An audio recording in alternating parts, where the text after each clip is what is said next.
তাদের ভিতরে দিতে হবে জ্ঞানের আলো। কিসের আলো? আমার এই দেশ ভারতবর্ষের আজকের যে করুণ অবস্থা, হিংসা, বিদ্বেষ, জাতিভেদাভেদ, ধর্ম নিয়ে দাঙ্গা, মহামারী, এর সব কিছুর আসল মূল হলো শিক্ষার অভাব। কিসের অভাব? কথা বলেন, কিসের অভাব? এই দেশের প্রতিটা মানুষ যদি সুশিক্ষায় শিক্ষিত হয়ে যেত, তাহলে রাজনীতির ধর্ম ব্যবসায়ীরা এদের মাথায় পাথর ভাঙবে, তাদের রাজনীতি চালাইতে পারত না, ক্ষমতায় যাইতে পারত না। কথা ঠিক কিনা? কথা বলে জনগণ সচেতন হয়ে যাইত। এদের সামনে সেনন্দ বক্তব্য যখন দিত, রাজনীতির উস্কানিমূলক বক্তব্য, এরা তখন জুতো ফিরে দিত আর বলতো এটা শোনার প্রয়োজন নাই, আগে বলো দ্রব্যমূল্য বৃদ্ধির কি করেছ, চাকরি কতটা দিয়েছ। কিন্তু জনগণের এই শিক্ষার অভাবে তারা আজকে জনগণকে তারা বোকা বানাইয়া নিজের স্বার্থ আদায় করতেছে। আল্লাহদেরকে হেদায়েত করে, বলেন আল্লাহুম্মা আমিন। এক। দুই নম্বরে আল্লাহ রাসূল দেখলেন কি কারণে এই অবস্থা তৈরি হয়েছে।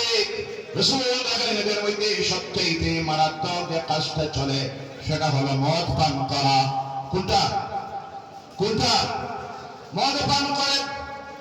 আল্লাহ রাসূল আল্লাহর কাছে আরজ করেন, আল্লাহ এই মদটাকে কি হারাম করে দেওয়া যায় না? কারণ সব গুনাহের মূল তো আমি দেখতেছি এই মদ। হাদিস শরীফে আসতেছে আল্লাহ রাসূল বলছেন, আল খামারু উম্মুল খাবাইস, সমস্ত গুনাহের মা হলো মদ। বলো নাউযুবিল্লাহ। রাসূল দেখলেন জিনা করে, তার কারণ হলো মদ খাওয়া। কোনটা খাওয়া? তাড়াতাড়ি বলবেন কোনটা? মদ। এরা যে নারী অপহরণ করে, নারী দর্শন করে, এর কারণ হলো মদ। একটা আরেকটার হত্যা করে, চুরি করে, ডাকাতি করে, এর কারণ হলো মদ।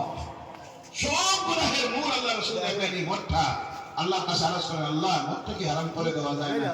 আল্লাহ বলেন, আমার হাবিব আপনি বলার প্রয়োজন নাই।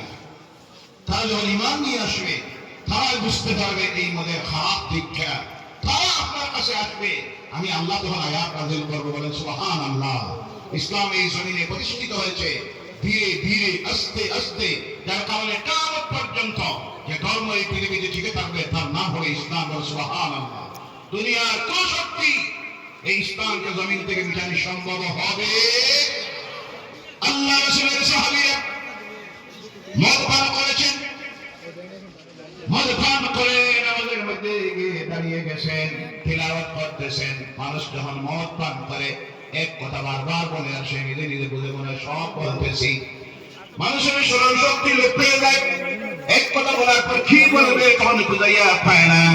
নামাজে দাঁড়িয়ে গেছেন, যিনি ইমাম হয়েছেন, তিলাওয়াত শুরু করছেন। তাফসীরের মধ্যে আসতেছে সূরা কাফিরুন তিলাওয়াত করতে গিয়ে বারবার তিলাওয়াত করতেছেন, কুল ইয়া আইয়ুহাল কাফিরুন, কুল ইয়া আইয়ুহাল কাফিরুন।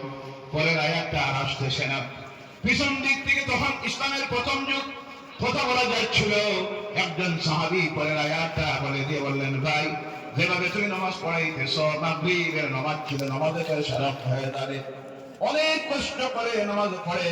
আল্লাহ রাসূলের কাছে গেলেন, কে বলেন, ইয়া রাসূলুল্লাহ মদ সম্পর্কে কি আল্লাহ কোনো আয়াত নাযিল করে না? এবার আল্লাহ বলেন, আমার হাবিব তাদেরকে তুমি শুনাইয়া দাও। প্রথম আয়াত আল্লাহ নাযিল করলেন, লা তাকরাবুস সালাতা ওয়া আনতুম সুকারা। আল্লাহু আকবার। মদ পান যখন তোমরা করো, নেশাগ্রস্ত অবস্থায় থাকো, নামাজের কিনারায় যাইও না। সুবহানাল্লাহ বলেন। আল্লাহ মদ হারাম করেন নাই, খাও, কিন্তু নেশাস তো তখন থাকলে নামাজে যাইও না।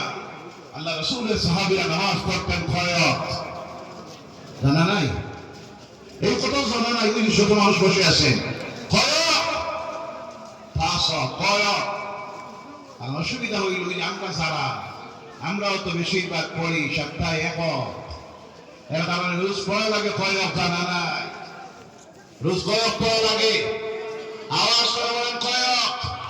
সপ্তাহে এককের পক্ষে কারা কারা হাত উঠাই দেখি, কেউ নাই? আলহামদুলিল্লাহ, আলহামদুলিল্লাহ। তবে একটা সমীক্ষায় দেখা গেছে বর্তমানে আমাদের সমাজের শতকরা 95% মুসলমান যারা 5 ওয়াক্তের নামাজ পড়ে না।